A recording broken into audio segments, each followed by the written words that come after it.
Have you thought about Advil or Tylenol? I was glad the nurse had already taken my blood pressure, because I imagined it rising every time he opened his mouth. The deep breaths I took didn't help.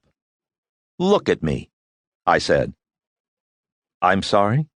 "Quit typing and look at me."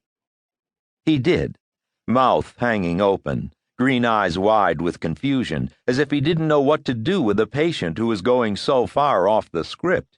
Didn't they cover that in med school? Wasn't there a handout or something?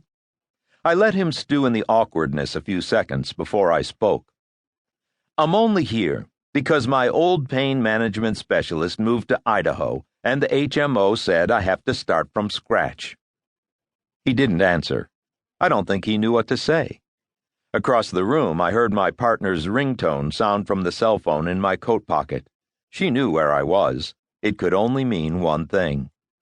"Look," I said, "I know you're just trying to do your job and all, but you need to understand something. The things that I've seen, that I've experienced, have taught me more about pain than you'll ever know. That beep you just heard means someone's dead, and I'm all out of time to sit here and chat with you. Either write me the fucking prescription or refer me to the new pain management doctor." He did both. As soon as I was in the hallway, I speed-dialed my partner, Jennifer Tanaka. We were next up in the case rotation, so she'd stayed behind at the homicide detail squad room downtown while I came to my appointment. "What's up?" I asked. "I hope you're ready to get back in the saddle." I'd only returned 3 weeks before from a year-long medical leave, and the first cases we'd caught had all been rubber stamps: a murder-suicide, an out-of-control husband and his unfortunate wife, and a convenience store robbery in which the clerk and the 14-year-old gangbanger trying to rob him both wound up dead. They all required the reams of paperwork inherent in any homicide investigation, but little more.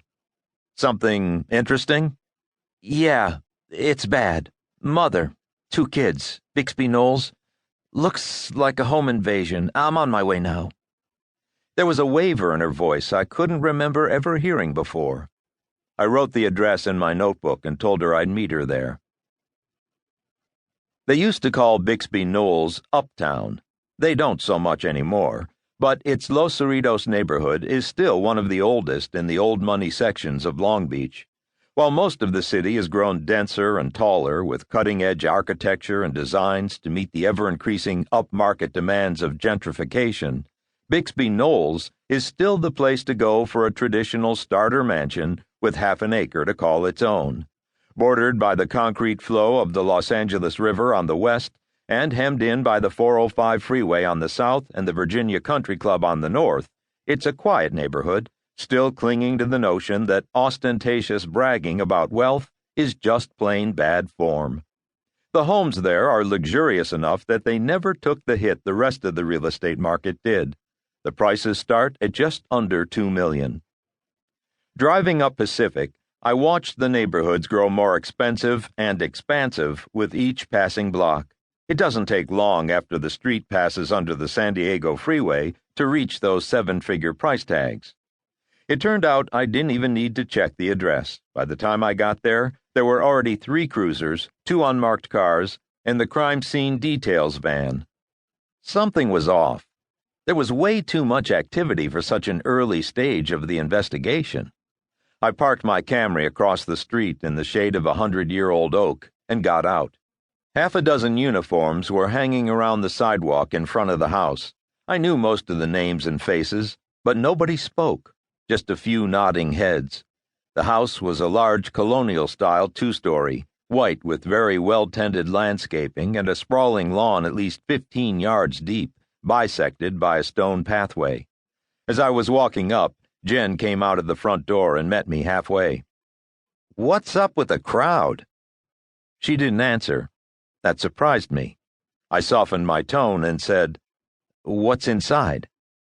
Her eyes narrowed and her jaw tightened. She'd taken her coat off and wore a sleeveless black silk blouse. There was an uncharacteristic tightness in her back and shoulders as she ran a hand through her spiky black hair. "Don't know yet. Just had a quick look at the bodies.